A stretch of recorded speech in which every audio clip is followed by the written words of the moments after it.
Salatu wassalamu ala rasulillah. So like Aftab said, I've been with Aftab for 180 decades, right, a long time. When I met Aftab, it was at UT Santa Barbara. Prior to meeting him, I was a Badmash Muslim. You know what that means? Badmash Muslim, right? Not the ideal Muslim. But through that unidyllic world, I learned a lot, a lot of experience. But when I met him, he was actually giving a tour to a Bosnian sheikh. It was 1995, it was November of 95. And he was given the tour to a Bosnian sheikh, taking him, working with Islamic belief, taking him all over the West Coast, and raising money for the Bosnian War. And in him I saw, and from him I was able to connect to the valley. Although I lived here, I didn't really know too many people here in terms of the masjid per se. But he really reconnected me back into you could say my roots. Anyway, enough about that. My name is Osman Khan. I am the director for the Center of the Prevention of Hate Bullying. It's a special department within CAIR. We are designed to combat hate, discrimination, and bullying, specifically in K-12 schools and college campuses.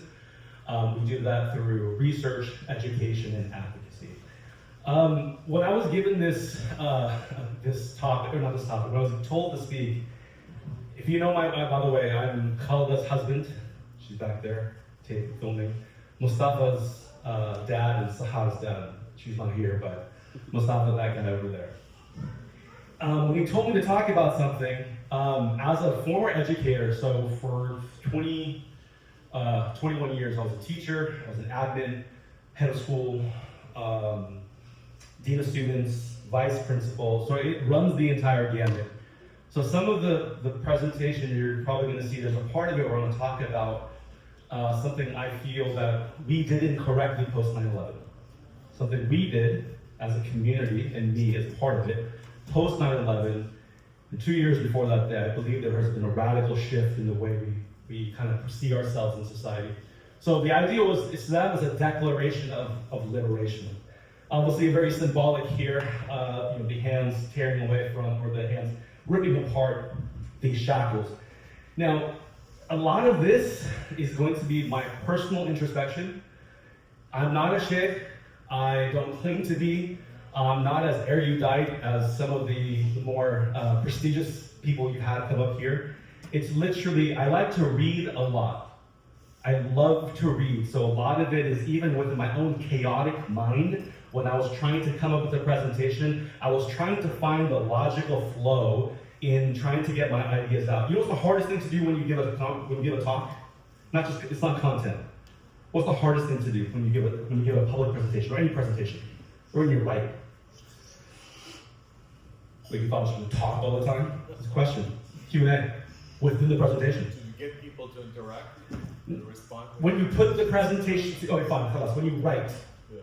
When you write something, what's the hardest stuff when you go from your topic, your opening paragraph, and then you go to your bottom paragraph, 1, 2, 3, 4, conclusion. What's the hardest thing to do? What's one of the hardest things to do? Besides content, what?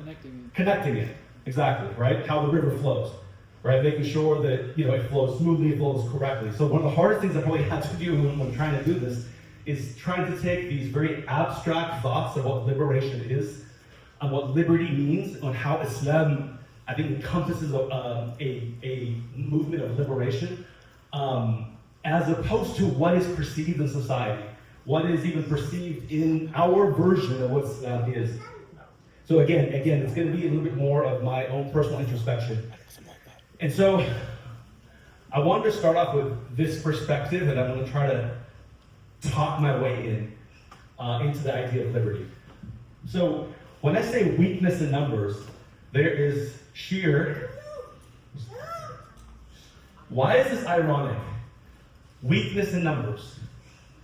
What's the phrase you've always heard? Strength in numbers, right? That's true. There's strength in numbers, right? Ideally, that's great. I mean, what's the number right now is what? What's the current count? 2 billion something? Is it 2 billion? Close, right? You would think, by logical deduction, numerically, we have what? Strength. We have strength, we have might, we have power, right? I was recently a few months ago, I was in Sacramento, and they said either you bring to Sacramento, when you advocate to these congressmen and assembly members, you bring one of two things. You either bring money or you bring people. And mashallah, there is no shortage of people in terms of Muslims and the Muslim Ummah throughout the world. But there's irony in this specific fact based off of the following hadith of Prophet. The Messenger of Allah ﷺ said, the nations will soon summon one another to attack you, just as people, when eating, invite others to share their dish. Someone asked, will that be because we will be few in number that day? And he replied, ﷺ, no, rather you will be many, but you will be like the foam on the torrent. Allah will remove fear from the hearts of your enemies, and He will throw into your heart wahan. And they asked, what is wahan, O Messenger of Allah? What is wahan? He said, love of this world and dislike of death. Hubba dunya. Love of the world and dislike of death. I want to make this clear though, in the sense that we should love to live, to do good. But this is an extreme opinion. When all you are constantly consumed with is hayat dunya. When all you are consumed with is the desires of this world. And I think even for me, I have to make sure that I am, to a degree, detached from the desires, the shahawat that I have in my own nafs. That I have the ability to detach from those things and understand that I will die one day. One of the biggest things that stopped making me badmash, like literally, that stopped me from being badmash was death. The conscious realization, I think I was 20 years old, the conscious realization that there will be a cessation of activities and I will cease to exist. As a matter of fact, if I recall correctly, if you all remember Tupac Shakur, way back in the day, who remembers Tupac Shakur? Okay, raise your hand loud and proud, national. Tupac Shakur had a song, and the song was called If I Die Tonight. If I Die Tonight. I remember listening to that song, and for whatever odd reason, something hit my youthful mind. Good Lord, I can actually die. Because the activities that I was doing, and I've told this before, I'm not ashamed to admit it, my wife knows pretty much everything. If the activities that I was doing either would have resulted in my own death or the death of others. And that song was like this eureka moment, like almost to the degree of like, wow, I will die. I actually wrote a journal. By the way, most 17-year-old boys don't write journals, right? They don't write journals. I actually started to write. And there was a line I left in there on the very bottom, and it said, what if I die tonight? What will I show the master, Allah, tomorrow? And it's not like I had this in-depth understanding of my life in relation to Allah Azza wa Jal, what Qiyamah is. I didn't really have that. I just knew that I could die. Did I stop at that very moment? Called it? Did I stop at that very moment? No, I did not. That's why sometimes people ask me, was your reformation immediate or was it slow? It was slow. Took about 3.5 years, which I guess time is relative. It took time. But to understand that when we remove the dislike of death and we endear ourselves to our own shahawat, to our own desires, the wahan, which is an extreme love of the world, then there's going to be some imbalance within you, and not just individually, but collectively. So this is actually a dire, dire warning. And I don't know if to a degree, if we're at this state. I don't know, realistically, whether it's here or now. It clearly, if you asked anybody in Palestine, they would say yay or nay. Yay. Their reality, their existence at that very moment is the exact definition or the materialization of this exact hadith. And so when we look at it, we have to then, I guess from my perspective, worry about my own ability to discern between my wants and desires in the loveless world and the understanding that I will die. A few months ago, it's a while back, I had arm surgery, and before they put me under, I was like, wow, I could die. Like, there's this realization, it becomes real. In that moment, you have this moment of really this reflection. And I hope we're able to engage in that individually. Because at least when I go back to Allah Azza wa Jalla, I can say at least I reflected on this while I lived in relation to the catastrophe that was happening, the genocide that was happening in Palestine. But Islam and liberation. What does liberty mean? What does liberty mean? There's a hint, by the way. I did this little cheat sheet down here. It's actually from Latin. I'm using the English version of it, by the way. Liberty, come on. They'll have you. Liberty. Freedom, right? Freedom. Liberty, just left the chains, you are now free, right? Literally comes from the word liber. It's a noun which means free. Also, not slave, right? Not a slave. Liberty is not a slave. You are not a slave to your shahawat. You are not a slave to public opinion. You are not a slave to the perception of others of you. And as an Indo-Pak, by the way, that's a very hard thing to do. I'm Gen X. I came here when I was 5 years old. And do you know what every single Indo-Pakistani wants when they come to America? Sorry, just the way I do it. What do they want? What do they want? What? Good life. Good life, yeah, mashallah. They do want love. You know what they want? At least what I want. Yes, Allah. What do they want? What does every Indo-Pak, okay, sorry, I should say, like my version of understanding of Indo-Pak, in my personal individual experience, what do we want? Acceptance. Exactly. You know, acceptance from who? Gorilog. White people. Seriously. I'm not kidding. Like I used to, in Pakistan, man, I used to watch Chips. You guys watch that show? With Ponch and Sean? And I was like, man, I want to do that. I want to be part of the CPH, California, or CHP, California Highway Patrol. That's what I want to be. So when I came here, they literally were like the paragons of excellence. Gorilog. I want to be that. I mean, I didn't say that, but I knew it. Whether it's consciously or subconsciously. I knew that. And so my entire life for the next 15 to 20 years was literally an enslavement to that ideal. Not ideal, but the enslavement to that concept. And there's a lot of things you do in relation to try to get to that. And you falter. And that's okay, by the way, FYI. That's how they weren't perfect either. And you falter. The key is learning from your faults and the ability to recover and then convey the difficulty you face in relation to the hardship to other people. I believe that's what faltering can do for you. When you mess up, when you recover, and when you're recovering badmash, you convey to people how to avoid vicariously, hopefully, without you having to fall into that pit. So liberty is to, obviously, to not be a slave. Not be a slave to the desires, not be a slave to the shahawat, not be a slave to the hayat of dunya. And liberare is the verb in Latin, means to set free. So hopefully, it's just a 40-minute conversation, but whenever I talk to kids, whenever I talk to adults, I'm hoping that whatever I convey can help set free from whatever is you're enslaved to, whatever it may be. Right? There are certain enslavements which are good, by the way. Coffee, great enslavement. Coffee's fantastic, right? Don't get me wrong. It's like I'm gonna free myself from every single thing out there. No. There's certain things that are fine. It really depends who talks about coffee, but there are certain enslavements that keep you from reaching the goals or constricting you from pleasing Allah Azza wa Jalla.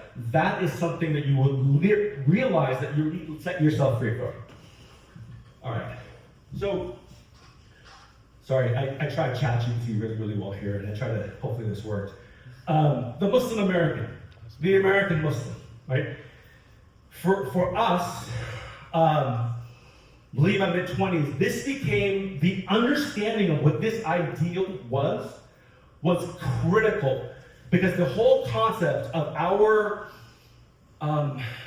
both acceptance in society and acceptance of ourselves was to understand what the equilibrium between these two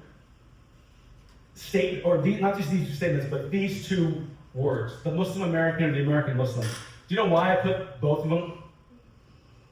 Do you know why I possibly put both of them? Yeah. One priority, it takes more priority over the other. Exactly. One prioritizes the over the other. Which one should we possibly, and I've done this before, I've gone back and forth with this, and I stick to one now. Which one should it be? The former or the latter? The former, right? That is the primary identity that we're trying to perfect in relation to the, I guess you could say, the modifier, which is American, right? It's the modifying of the fact that you're a Muslim. And I try to do my best to find like the Captain America, the Muslim like shield, the Muslim sword, right? It's the equilibrium between the two, the balance between the two. Now, one of the things about when I was a teacher, one of my jobs was to really emphasize, as an 8th grade teacher, I taught New Horizons, Living in Thought. One of our jobs, whether we weren't paid to do this, but it was kind of what we did naturally, was to really instill into the Muslim minds of our children what is the Muslim American identity. Like I did that constantly. Like I did that in Islamic. I never taught Islamic studies class in New Horizons at Irvine or Pasadena. But what I always did was connect. Because I was an English teacher and I was a history teacher. I would always intertwine in some way, shape, or form Islam and the topic that I was teaching. So whether that was literature, books, history, there was always the interconnection between faith and the subject. Because I did not want our children to see that Islam is only in that class. Islam is only discussed there. There has to be a successful intertwining, a balancing between the two. Anybody know this speech? How the one ends? What's that? Good, mashallah, you just got it and you know that, right? Give me liberty or give me death. Who remembers 8th grade? Because 8th grade is English, and then your junior you have English too. Did anybody go over the speech, Give Me Liberty, Give Me Death by Patrick Henry? No. Wallahi, go read it. Wallahi. I was gonna put it up, but it's a lot, and I actually taught a whole class on it. It was years ago. Go read the exact speech he gave. It was pre-U.S. Revolution. Wallahi, it's like you read it and you're seeing it from the lens of, it's seeking liberty from a tyranny, right? In essence, liberty from tyranny. And if you look at it and you understand it, you understand that this is also, as an American, as a Muslim American, this is also part of your understanding of your identity here in America. But go ahead and please, go read Give Me Liberty or Give Me Death. But you notice what's on the mind of Americans at the outset of their initiation to a new country. What is it? It's what? It's liberty. It's seeking freedom. It's seeking freedom from enslavement. Seeking freedom from tyranny. When you look at the Declaration of Independence, just look at it just really quickly. When you look at the beginning of it, when it looks at Creator, your self-evident truths, equality, life, liberty, and the pursuit of happiness. So I just kind of looked at it. Whenever I would teach this to kids or I teach it to anyone, I would try to have us, from an Islamic lens, embed that into this secular, quote-unquote, document, or historical document, right? Divine order, Creator, self-evident, objectively, not through our own subjective opinions, but the objective truth. Equality, fair treatment for all. Although they didn't give African Americans fair treatment for, I think, another like 100 years or so. Was it? No, 70 years. Life, was that? We know the math on that? Life, sanctity of humankind, humankind, liberty, political and personal. And of course, the pursuit of happiness. I just put that there. Whatever floats your boat, unless your boat sinks other boats. Get it? Get it? Sorry, I'm bad at some of these dad jokes that just endear me. Now, this was the kicker for a lot of us. Our Muslim American identity came into massive question. So I realized my Reformation happened in 95, and just 6 years into it, we are now questioned by the very identity of who we are in America. We're questioned about what we stand upon. We're questioned about our place in a world that is now fractured and sees us as the enemy. I understand this had to happen. Like I understand why. But I also understand that in the pursuit of this, and trying to liberate ourselves from this identity of the East and adopting the identity of the West, I call it the We Too movement. I don't know if somebody else calls it too. I don't know if they do that. We Too. There was a phrase that was commonly used in Southern California specifically. I understand why, but I'll kind of touch upon what the impact of that was and how it did liberate us from what we needed to be liberated from, this version of whatever the East was. There was a large movement that said, we're just like you.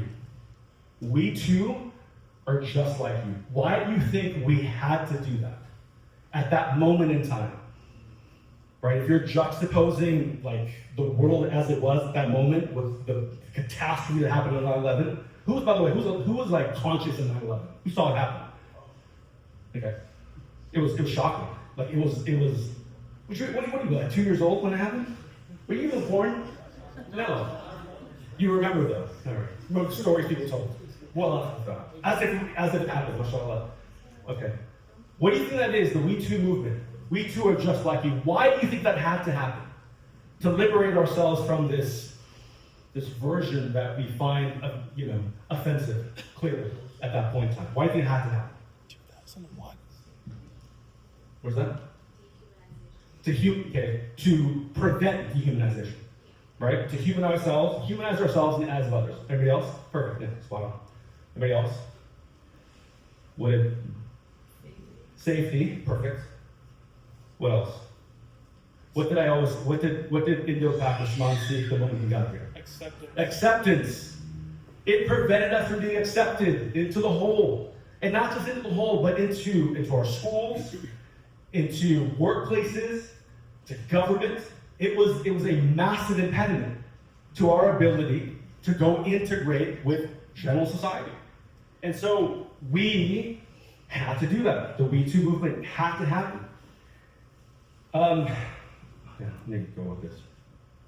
I hope you get this. At the altar of social acceptance, what did we sacrifice? At the altar of social acceptance, what did we sacrifice? Does that question make sense? Like at the expense of? At the expense of, exactly. Islam, maybe? What's that, right? Islam, In maybe? totality? No, parts of it. Parts of it, right? Okay, yeah. Our representation. We sacrifice how we want to authentically represent ourselves in these settings, true, right? Anybody else? Unity. What's that? Unity. Unity, what do you mean?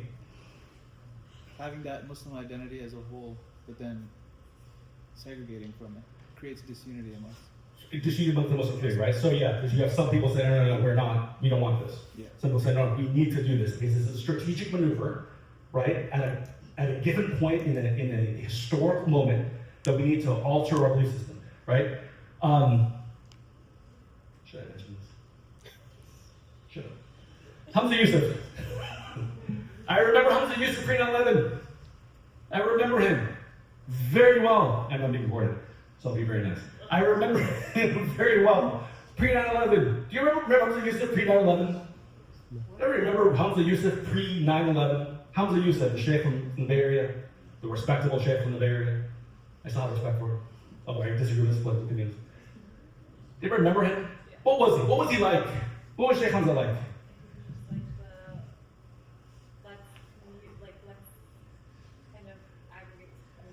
Pre 9/11.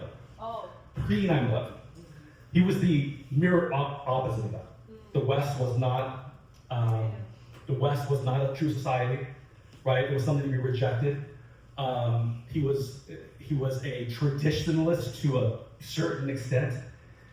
And then I remember this moment.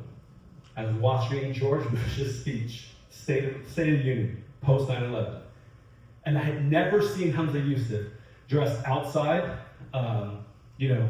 with a kufi or wearing something on his head or wearing faux. I saw him in a suit and tie in Congress, and I watched that and I'm like, who's that guy that looks like Johnny Depp? Because I thought Hamza Yusuf had like this Johnny Depp look. I'm like, that's not Johnny Depp. Well, good God Almighty, that's Hamza Yusuf. Hamza Yusuf is in a suit and a tie. Now it's different now, obviously. You know, mashallah, he's changed a little bit. In a suit and a tie, it was a revelatory moment. It was like this existential crisis. I couldn't understand the flip. And then he made his case known. We had to change to a degree. We had to alter how we operated in this current climate, in this crisis, understandably. And so when I look at what we had to sacrifice, I noticed that, yes, there was a need to alter something, to liberate ourselves from something, but what truly do we need to liberate ourselves from? And then we began, in my opinion, we began to capitulate. You know what, sorry, do you know what the word capitulation means? Sorry, so not just throw these words out there to sound like I'm smart. You know what the word capitulate means? Capitulate, like to give in to something, right? To give in to something, to subject yourself to another opinion, right? To give up your own position strategically, right? In trying to capitulate, we had to start to wear these masks. The masks that masked, I would say, some of our identity, our faith, our culture. And I noticed certain things happening at that time, certain fragmentations in society, within Muslim society. For example, one of them was, we should pray in English. And they did. I'm not gonna say who. We should, obviously, not gonna say who. No way. All right? By the way, I still love these people. They're good people, right? But they felt at a given moment that their liberation needed to look different. They needed to alter the landscape, based on the landscape, based on the context. They needed to alter that. So some started praying English. Some people did other stuff, right, that I'm not going to get into. But I understood why they would have that kind of positional switch, right? There was a logical reason, and if they talk about that logic, the logical deduction, made sense. And even me too, I was like, yeah, there's certain things that we can capitulate on, we can kind of forego, in relation to the aggregate, in relation to everything that's out there, in order for the acceptance that we need. Because in order for us to make an impact in the society, we all need to be accepted. And it's true, we do, right? We need to be accepted. But I would rather be authentically accepted than sacrifice the ideals that I will be questioned on Yom Qiyamah. That revelation probably happened after 10/7. Okay? That revelation for me, most likely, to the degree that it happened after 10/7. By the way, everyone knows when I say 10/7, right? Because I work at CAIR, so when we say, okay, alhamdulillah, thank God. When I say 10/7, October 7, 2023, right? The beginning, pretty much the beginning of genocide, yeah. So when I say 10/7, I want to make sure everybody understands 10/7. Because 10/7 was like a 9/11, right? It was like this boomerang effect. Like here's the last 20 odd years, we're a post 9/11 world. We too are just like you, and then all of a sudden 10/7 happens, and the reality of what we try to liberate ourselves from, the authentic nature of who we are as Muslims, really came into light. My opinion. So I started to talk to my former students, who are now probably, I met one of them a while back, he's like 36 years old. Good Lord, because I've known him since he was like 12. So I see him at a coffee shop, I'm like, hey, he's like, well, how old are you now? 36. 36? Good God. Not old, I'm old. And so I started to talk to some of these students. And so this is my scientific study. Anecdotally, but this is my scientific study, see the impact of the We Too movement. We too are just like you. We too want to liberate ourselves from this thing that happened. So what happened in the We Too side? And again, this is completely non-scientific, anecdotal, my personal conversations with students who authentically expressed their opinions about how they felt about their Islam for the last 20 odd years. And here's some of the things that I got from them. Number one, they altered their names.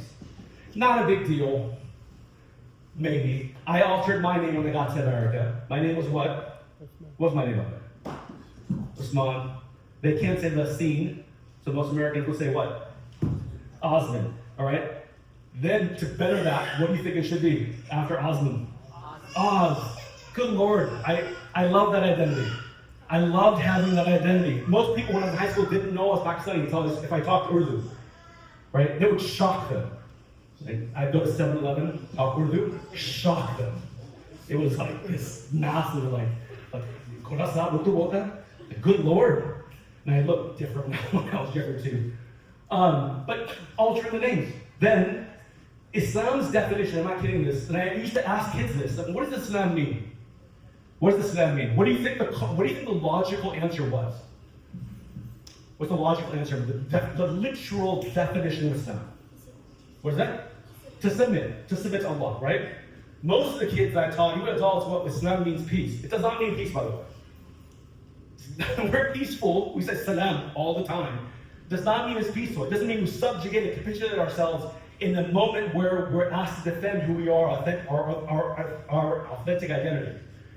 Islam's the definition is submission of will to Allah as well. I had students like, I can't do that. What do you get? What do you get that? I can't. The word submission is so aggressive that I can't do that. And well, how about surrender? Well, I will take that one. I can surrender my will. I just can't submit my will. I thought that had really just there was something that really resonated when I had that conversation. I was like, God, the word submission sounds too oppressive. Okay, nevertheless. Then they told me the collective opinion trumps, and lowercase trump, divine decree. Collective opinion trumps divine decree. Right? So whatever society is thinking becomes the norm of my belief. Whatever society is conjuring up about the world becomes the way I define myself in relation to the world. So I adopt it because I seek what? Acceptance. Collective, subjective truths, sorry for the typo. Subjective truths, I was doing this while working, so I had screens open, I was going back and forth, my apologies. Subjective truths override divine objectivity. What does that mean? Subjective truth overrides divine objectivity. But these are some of the statements from my students, so good students, mashallah. What does that mean? Subjective truth overrides divine objectivity, yeah. The way I view, right? The self. Right? It's me. It's the way I think. It's what's good for me. It's what I believe. Right? And it's hard then to surrender your personal identity to the identity that Islam asks you to submit to. At least that's the perception. I'd rather be spiritual than religious. That's a very common one. I'd rather be spiritual than religious. What is that? Why is that? What's the problem there? What's the problem between spirituality? Or I'd rather be spiritual than religious. What's the problem there? And this is a very common one. You don't subscribe to like a set of. Hold on, Adam has his hand raised now. I gotta go. Oh, I'm sorry. I gotta go with the hand raised. Michelle, Adam's Democratic, yeah. That's Okay, I guess it means like, spiritual means like I associate with it, and being religious is actually committing yourself to it. Okay, that's, to an extent, yeah, I can see that happening. I can see that as a byproduct, definitely. What else? Yes. I feel like with spirituality, you forgo the requirements of being a religious person, i.e., praying and Hajj or whatever it may be, the actual things you need to do to follow the religion. So, excuse me. In order to submit, it requires an actual ritual act, right? Whereas if I'm religious, I can do it through by any means necessary, or whatever, right? Yeah, exactly. Sorry, I'm gonna move on, because I know I have 40 minutes and I'm probably gonna be going over. Religion as a cultural phenomenon, right? It's just cultural. It's not necessarily anything religious. It's just something I do. And I was a cultural Muslim. Go to Eid prayer, maybe go to Jummah if I'm lucky. But that became a culture. It became a conscious decision. I'm good. Thank you. I won't deny you the ajr. Next, want to feel good all the time. Anything that requires difficulty can be annexed. Just want to feel good, man, all the time. Fasting is hard. It's too difficult. Sacrificing certain things. I remember, and I go back to the Mosh Muslim side, when I'd go out, when I was in high school or college and party, I would literally look up to God. I said, I'm sorry, but this is too much fun. Literally what I would say. I'm sorry, But right now, I'm having too much fun, and inshallah, I will change. Alhamdulillah, the change happens sooner than later. Self-effacement runs counter to the I culture, the I narrative. There's a vocab word there. Solipsism. Sorry, I'm just throwing these things. You should do this as a teacher. Solipsism. When you're the only one in the world that exists. Right? So when the bus turns the corner, guess what happens to the bus? Theoretically.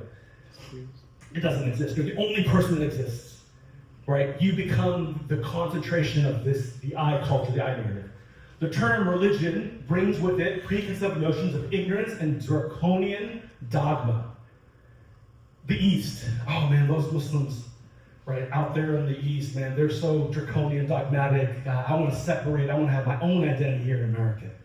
Whatever that means, however I do it, I'll make it unique and special because I want to seek acceptance and rejection from something that maybe, may not even be draconian dogmatic, it's just the way it's been perceived in society and media. Still going through the cycle of assimilation, whitewashing our identity towards Western acceptability, right? We still see this to this degree. The I am good defense. I'm good. I'm a good person. I do good things. I'm a good person. I'm not saying don't be a good person, but what does submitting to Allah require of you besides being a good person? The basics. Do you pray? Like seriously. I mean, we know one of the first questions Allah asks us is what? It's about salah. Right? It's been said that if that question goes good, then the rest of the questions will be easier. Right? So you can say I'm good, but I don't pray. And I've seen a lot of Muslims by the way do that. Man, I'm good. I do good in the world. Right? What about salah? Listen, man, hopefully it's just laziness. I've seen good friends pray and stop praying. These are good guys. And they say, I've seen so much wrong in the world when I go that I just want to do good. Prayer, it can take a break for right now. I keep this is a lovely one. I keep Islam in my heart. Right? It's like saying that Islam is just at the roots. It doesn't grow out into the branches. If Islam is kept at the roots and doesn't grow out, what happens to the tree? It dies. Sorry. It dies. And last one. This one, I remember this statement. This one broke me because I love this kid. And I have known him since he was in 3rd grade. And when he answered this, he was mid-20s, post-marriage. We had this talk about Allah Azza wa Jalla and God and religion. And one thing he said to me is like, man, we don't talk about these things anymore. Like, we just don't have these conversations about God or religion in this sense. And I asked him about his belief in Allah at that moment. And this statement, like kills me. Like, I had never heard anyone say this, even for coming from a Muslim who grew up in a Muslim community, a Muslim household. And he said, if he doesn't exist, it will save me from the burden of belief. Khalid was there at that moment when he said that. I was just shocked. I'm like, what did you liberate yourself from? To what? There's a line in I think it's in Thanos says this. Well, if I say it right. Thanos says this in, I think it's Endgame. You thought you could live with your mistakes. Where did that bring you? Right back to me. Right? You can free yourself from God. You can free yourself from this concept of dogmatic, draconian submission. You can free yourself from that. But you know where you're going to go right back? Not to Thanos, sorry. Not to Thanos. Sorry, there's me recording, Mr. Khan or Osman saying about Thanos and God. No, you're going right back to Allah Azza wa Jalla. You're going right back to God. Goes back to that song by Tupac Shakur, if I die tonight. I'm going back to Allah Azza wa Jalla. Automatically. You can live this life in the temporary frame that you have. Right? And Allah reminds us that this is just it's a short time. And you're going to go right back to Him. Now, I want to mention this and just conclude it with the following statement, or the following summary. When the Prophet escapes with Abu Bakr, he escapes from Mecca, and he's about to go to Medina. He actually goes south. He goes to a specific cave. I'm sure you know the name of the cave. The name of the cave is? A Thawr, right? The name is Thawr. Anybody know what Thawr means?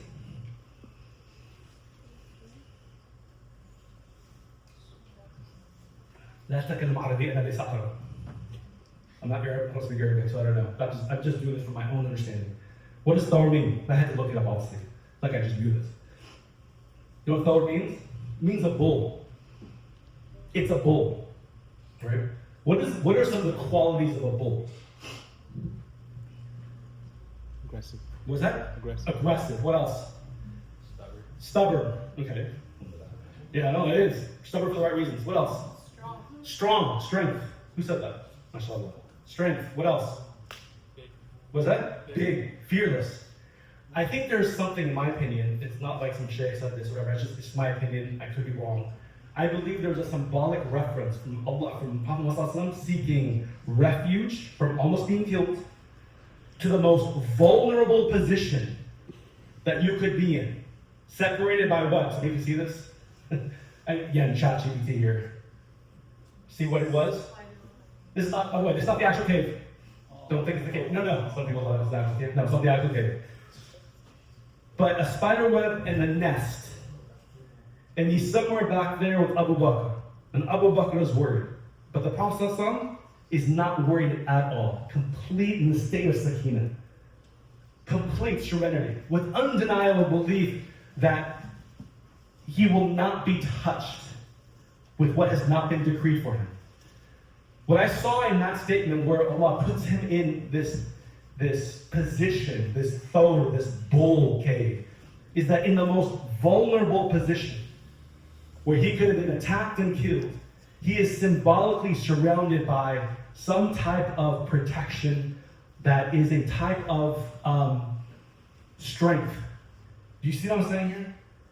Even in the most vulnerable positions, the cave itself, in the name of a thawr, is a symbolic reference to this protection that he has, this strength, this inviolability. He will not be touched. Would you touch a raging bull? Would you go to a bull that's raging? You wouldn't. You go to Spain or Pamplona, and you're not going to go run with the bulls. You're run away from the bulls. But there's another word that you can see consequently happening. Thawra. What does thawra mean? Maybe what thawra means. Ibrahim? I actually don't know. Sure. Yeah. It means revolution. When you look at these transliteral roots in Arabic, thawara, it denotes eruption, stirring, rising. In the moment that the Prophet ﷺ is in this very position that he could be attacked, he could be killed, the word itself, the cave itself, holds this protective quality. And right after he leaves there, what happens? What happens? What happens? I know it's late. Is it Wednesday today? Or Thursday, sorry. See? Thursday.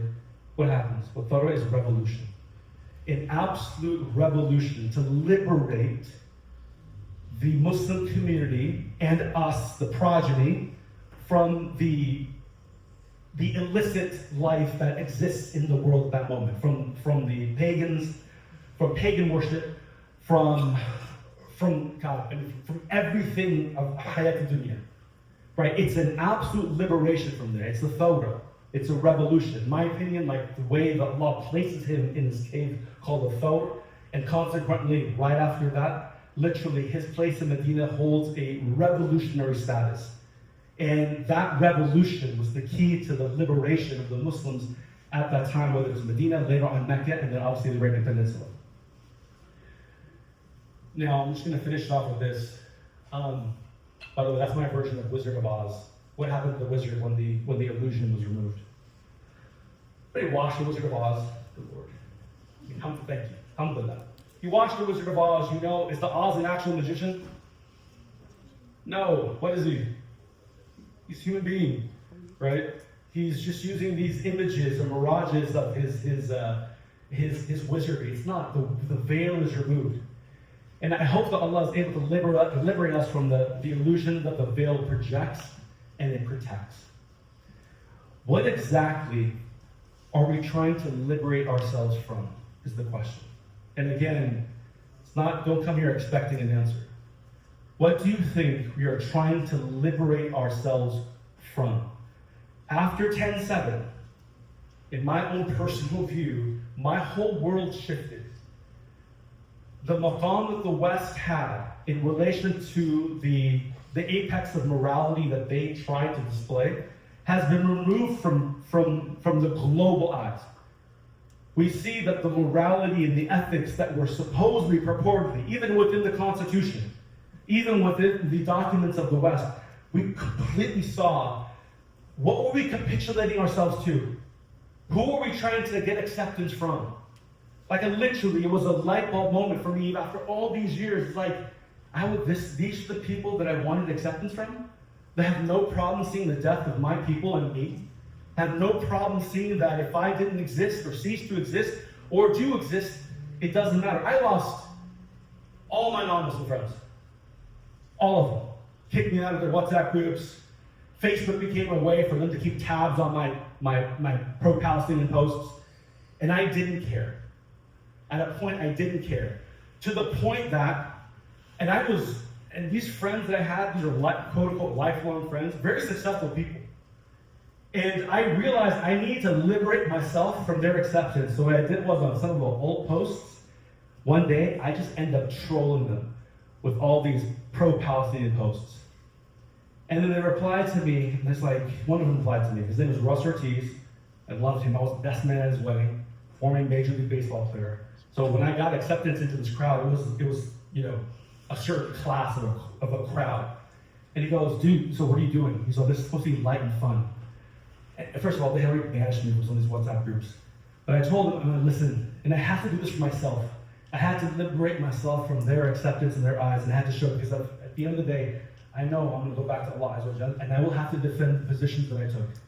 I know I will have to defend what I so sought for so long, with acceptance from these people. And I told him, I said, listen, I know you canceled me. I get it.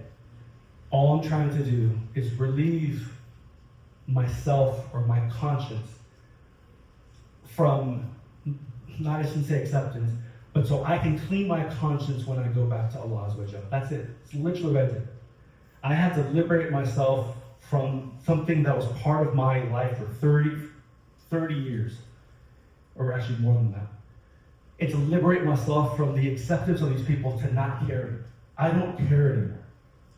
I'm not saying you shouldn't be kind, you shouldn't be respectful, but understand who you're trying to garner acceptance from and why. And I think when you realize that, for me at least, when 10-7 cleaned that or just removed that side, that veil that was protecting this belief, for me, it was a form of liberation and back to submission to Allah. I think that covers it. That's it? Am I done? You're done. That hurt. Do you say 10? Started at 7? 15? Questions? Like I told you when I began, this is a very, when I started, there's so many different layers to this. There are so many different layers to this. This is just one layer that I can kind of go into in terms of how Islam would liberate us from our own personal positions in the world, whether it be workplace friends, whether it be friends that we've had in the past. It's just that kind of understanding of what Islam asks of us in terms of our own liberation. Any questions? Force people to ask questions. Somebody must. Actually, you know what they do in education? What they say: form 2 questions in your mind from the content that was delivered. Form 2 questions and ask 1. Form 2 questions. That's the teacher in him. That's the teacher's idea. Don't ever ask open-ended questions. Like anybody have a question? Nobody's gonna ask a question. Yes. So, if you were talking about speaking up, how do you develop that strength? Because it's really hard when you go to work and these statements come up and you want to speak up, but you're also kind of scared. How do you get to a place? So I'd be strategic and check with HR first. I'm kidding. No, but you gotta be smart in the way to do that, right? I wouldn't necessarily, me personally, I would gauge the room, right? And I would personally have that conversation personal aside, not in the open conversation. Because I think when you're in an environment that's already collectively against you, at that situation, especially at work, that would be sometimes having a private conversation off the record, right? I would, again, but I would also be very careful how you strategically kind of orchestrate what that narrative is going to look like for that individual. Not all people are going to be approachable. So you have to use your best judgment in being able to understand when to do that. I mean, luckily I work at CAIR, and I've worked at other institutions where I don't generally have that problem. But I would strategically find a way to communicate that off the side. I wouldn't necessarily do it immediately in a setting where it's already, I can sense the hostility, right? They do say though, that success lies on the other side of fear, right? So I would try to do that. Something they actually say, have that conversation with ChatGPT. But seriously, use AI to your advantage.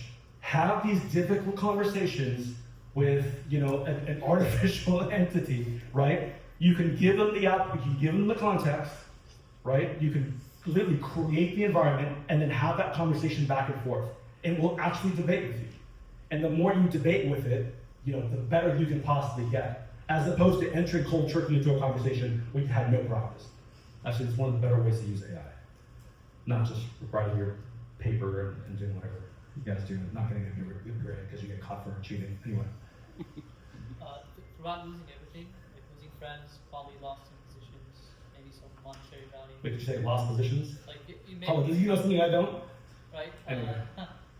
Have you ever doubted your intentions and whether Allah subhanahu wa ta'ala would accept your effort? Good Lord, And deep how question. did you deal with that? And yeah. Have I doubted my intentions? Yes. Doubted my intentions? Yeah, like let's say oh I'm doing it for trolling or whatever it is, right? Yeah. And you've doubted whether Allah accepted it completely, and how did you deal with that? Everybody doubts their actions, but how do you deal with that? So there's definitely some things I can doubt myself, but then I constantly ask for hidayah. Right. Right. I mean, رب اشرح لي صدري ويسر لي أمري واحلل عقدة من لساني. Right. I always want to understand, through that dua, right, and asking for hidayah, whether I'm in the right business. Now, I'm genuine, and I'll talk to other people about it too. I won't be isolated in terms of the way I think, because I need to test my thoughts with other individuals. Right. So I will also be around individuals to kind of test that thought, because independently, it's not me thinking them all the time. Right? It's not my culture, it's not my narrative. I have to then pursue the thoughts that I have and test them with other individuals, right, that are more knowledgeable than me. So I've had a thought as a teacher for a very, very long time. I've had other teachers, right? It's not like I'm doing this constantly by myself, right? So I'm in an environment, I'm in a circle with individuals that can critique my beliefs, and I would defend those beliefs in relation to both their knowledge and the reality of the context that exists in society. Yes, how can you help guide someone back to kind of our beliefs if they've subscribed to the We Too ideals? Good question. Can you give me a concrete example? Well, let's use your first point, changing the names, Yeah, and then Islam is too strict. Okay. Changing the names. How do you give somebody that pride of being Muslim that they've kind of distanced themselves? Number one, I think you have to give them time. Right? You have to give them time to kind of go down that route. Something that I always tell parents in relation to their own children: be a coach on the side, not the player in the game trying to manipulate and coerce where they're going. Right? Send them back. By the way, it's not like we all see this. I have Muslim friends that have gone astray, or have gone to the far right side. It doesn't mean that I will leave them alone. Because what happens is something happens, that they do something that's maybe contradictory. What happens sometimes, unfortunately, the community will stop communicating with them. Right? Don't stop communicating with them. Just give them time, stay there, just text them, see what's going on, go out to coffee with them. Just be there and let them talk. Let them be who they are, but be someone on the side that might send them maybe an article or something like that. Something or a book that you might recommend. Just be there as a support, but don't ostracize them to the point that when you leave them alone and they have no one else to go to, they're just going to resort to the lifestyle that they're in and the friends that they made in that environment. Be on the side, but don't let them go alone. right? And it's hard to do because sometimes they may say things that are completely contradictory. But that the test then is on you to be able to kind of stay with them and just befriend them, irrespective of the beliefs you know that may alter, may change. We were given life. If my life ended at 20 or 21, it's a different story. But alhamdulillah, we move on. But that's the hard part, is to be able to support them even when they're on doing what they're doing, right? That's what I would suggest, and I have to do that with certain friends too as well, where I've seen them go off kilter, but I'm still communicating with them, right? I haven't left them alone. Yes. Yes. Not a question, but more of a statement, and just to echo what you were saying right now. I feel like one part that I think our community could be way better is in having more resources for the community, and sometimes that looks like maybe on a more individual level, or things like this, for example. I personally just moved to LA maybe 2 years ago from the East Coast, and one of the hardest things that I have, one of the challenges that I run into the most being here is finding community, where that was so easy for me back home. So when we're talking about conflating both the identity of being a Muslim and a Muslim American or just American, and what that looks like post 9/11, post October 7, one of the things that maybe we could do better is coming together and having more resources for the community to come and do things like this. And I think, this didn't exist about a year ago. Yeah. Opportunities like this, right? So, case in point. This is relatively new. But you're right about like sometimes I tell my wife I want to move to Oregon, right? I want to move to like Timbuktu in Oregon and just be by the lake and by the rivers. But there's nobody there. Like what am I gonna do? Who am I gonna communicate with, right? I need community, right? So and this is I think one of the things I think Bob's been able to do is really reinvigorate the feel of community back here. So it gives opportunity for people to come and talk and be like-minded people. Yes. I guess that kind of segues into my question. First of all, to talk about that, this was wonderful. I benefited tremendously. This is something that I actually think about often. You mentioned when we have to liberate ourselves, what are we liberating ourselves from? And I often think we're liberating ourselves from ourselves to some extent too. And so my question is, what practical suggestions would you offer our community as a whole to get to that stage where we can collectively liberate ourselves, because we are one body, right? So I would like to know as a whole what we could do. I wish I had the specific answer. Like I think it's a set of things, not necessarily one particular thing. I do think holding community conventions or community sessions like this is part of that recipe. But I also think if there's a particular themes that we put in relation to what we want thematically, right? So in this case, it's seeking ways to liberate ourselves from X, Y, and Z, right? It's a theme. Being able to bring in, and I'm not an expert, but being able to bring in people that can speak to those particular themes, and allowing them to help on what's worked in other communities or other communities or other areas in relation to that. What's the exact word there? Detachment, right? There are things within the faith itself, and individuals who have a certain practice that are well versed in that. I would bring them in a thought. I would bring them in, have those conversations with the community to lead them down a particular path, but doing it thematically. So dedicating a month where that's a part of the theme. The khutbahs are oriented to that, but sometimes the khutbah, mashallah, by the way, the khutbahs here are fantastic. Just letting you know. No, they're good. I've gone to other Islamic centers and I either sleep or I get angry. Right? And so because it's just rambling, right? But I would incorporate thematically certain themes that are desired by the community. Then they're reflected in the communication. They're reflected in the tutelage, which is the religious tutelage, and it's incorporated back into some activity that relates to that particular theme. I don't know if that's the exact answer, but at least something that you can do to incorporate. I know the Fab's been doing part of that, but that would be a well-constructed idea from A to Z, where you bring these ideas in, you have these conversations, you bring in the right kind of people to help navigate that, and to make sure that those themes are now implemented within the community itself. Just the thought. I asked just if I understood correctly. Just repeat your question. Because I was going to add to it, but I just want to make sure I'm not. So it's kind of like it's a big question, but I want to know just in general, like practical ways that as a community we can move towards this idea of liberation, right? That, I mean, of course individually we should be doing our own things to free ourselves from all of these shackles, I guess, of the society that we're living in, with acceptance and all of these things, right?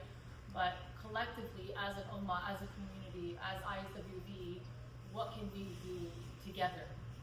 So there's a lot there, right?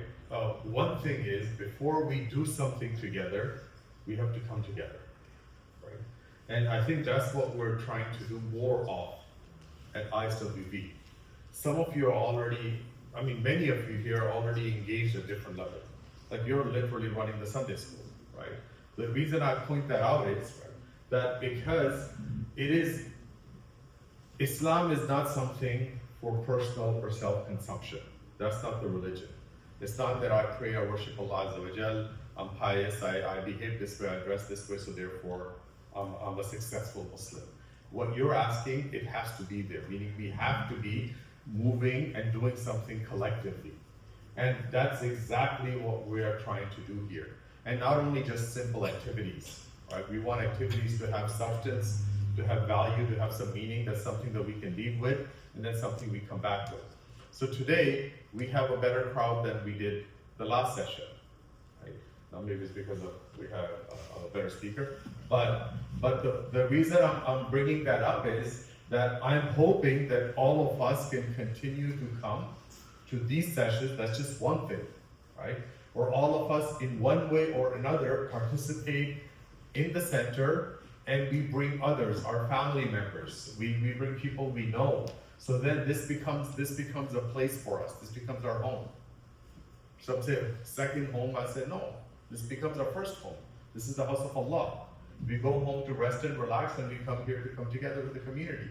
So both of it, or both the things. So it's a mindset. So what we're trying to do is, how many of you are new in this masjid?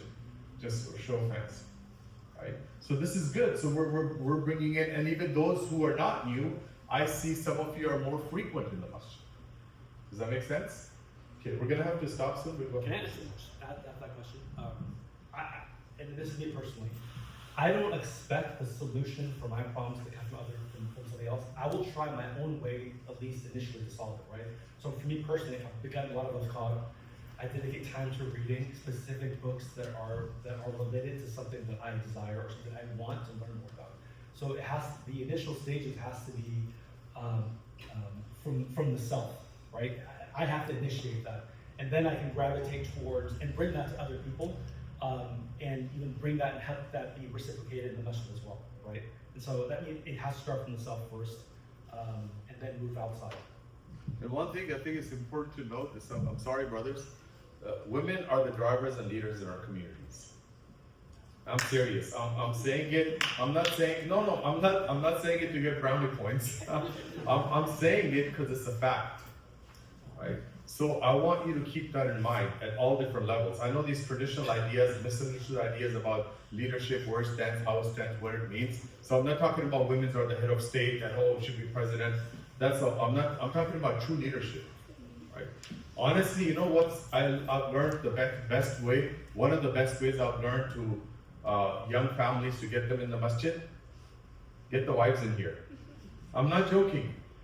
You know, and I'm sorry, we got Sister Khalda here. Next thing you know, Osman is here, Mustafa is here, right? You guys drive your families, right? So I'm not just talking about husbands and wives, I'm talking about siblings, whoever else. So you just keep driving it, inshallah, right? Yeah, I was just gonna add to the conversation and say that if we're gonna brainstorm on things that we can do as a community to liberate our community, one of the things we have to do is identify what we're liberating ourselves from. And to your point of self, I think a lot of us as Muslims carry this shame after, like 9/11, for example. And when I think about Palestine and like what they're going through, one thing that they wear so proudly on their heart and on their bodies and all the things is just like their faith in Allah, which I feel like some Muslims might conceal more in their day-to-day life. So showing up in that aspect too could be other ways that as individuals we can liberate ourselves in our community. Sometimes adversary, by the way, also brings people together. Right? I've seen high school MSAs that are scattered, that are not active, not doing anything, and 3 people from the masjid, the school Muslim body, go to the administration to say we need a plate to start Jummah, and the administration says no. You know what happens, right? I've seen that. All of a sudden, all of the Muslims on campus are coming out of the woodwork, mobilizing together, saying, how dare they say no to us? So sometimes, what does that do? SubhanAllah, as horrible, unfortunate as it is, waking us up, right? Because we're asleep, and now they're getting slaughtered, because hopefully will wake us enough to prevent that in the future and stop that somehow, right? We still have a long way to go. But we are sort of waking up, but we want to make sure as we're waking up, we really start moving and doing things, right? It's still not being passive. So we're gonna have to stop soon. Anybody, go ahead, please. So I understood the concept of the whole lecture, but I'm having trouble because I want to tomorrow I have people to share this information with. So I want to know in one sentence how could I tell them in terms of liberation what was discussed today. We are trying to. I'm not sure. Yeah. You know, Put the talk to ChatGPT and say summarize it. You know, there's a statement by a guy named Jonathan Williams that discipline is freedom, right? Sometimes these things that we restrict ourselves from is actually giving us more freedom, because it forces us to let go of things that are superfluous, the things we don't need in our life, right? I mean, if I put it simplistically, if you let go of the things that weigh you down, hold on, let me rephrase this, my own neutral ChatGPT.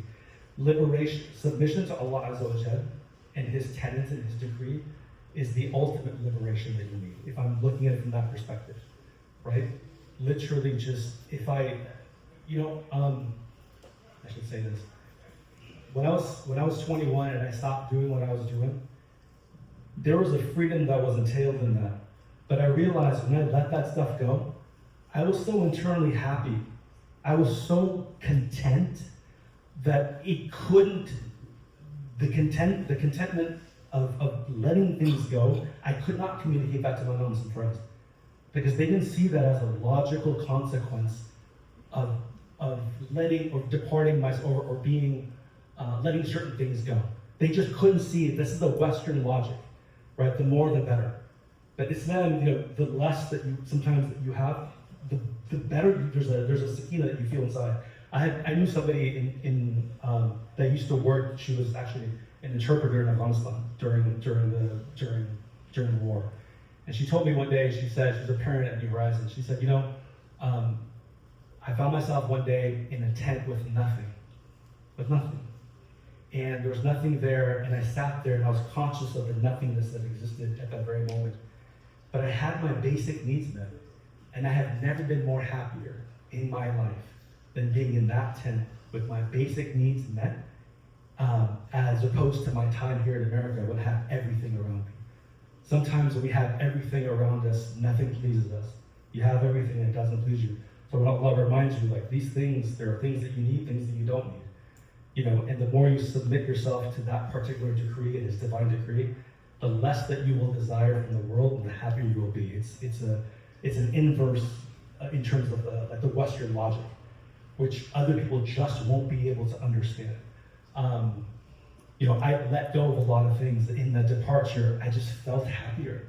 But if I explain that to some people who don't understand the submission to God concept, they just don't get it yet, right? So, but Muslims, alhamdulillah, we talk the same language, right? We understand that when we pray, we're letting go of certain things that we're doing. We're not doing certain things.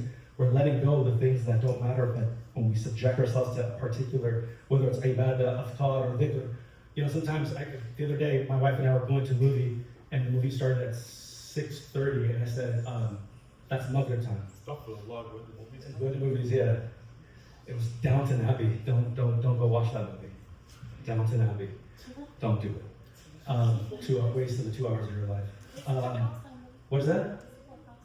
Is that? Oh yeah, the guy, Dominic. Alhamdulillah, that's a good thing, right? But I told her, it's during Salah, right? I'm not going to do that. Not that the movie was good or bad, but it Islam gives you a frame of reference, and it kind of gives you a natural direction without you having to think about it. How do I should say this? Listen, when I was 17, I used to drink and drive. When I was 17, 18, 19, I would drink and drive a lot. Did you stop driving? And I remember the day that I stopped drinking, and I remember the feeling I had after that. There was a happiness in me. I'm like, oh my God, I won't get caught by the police. I can go out and have fun, and I'm not going to get in trouble. I feel so freaking good that that's not going to happen to me because I'm following the command of Allah. I'm letting some. And by the way, you know who the guys got mad at me the most?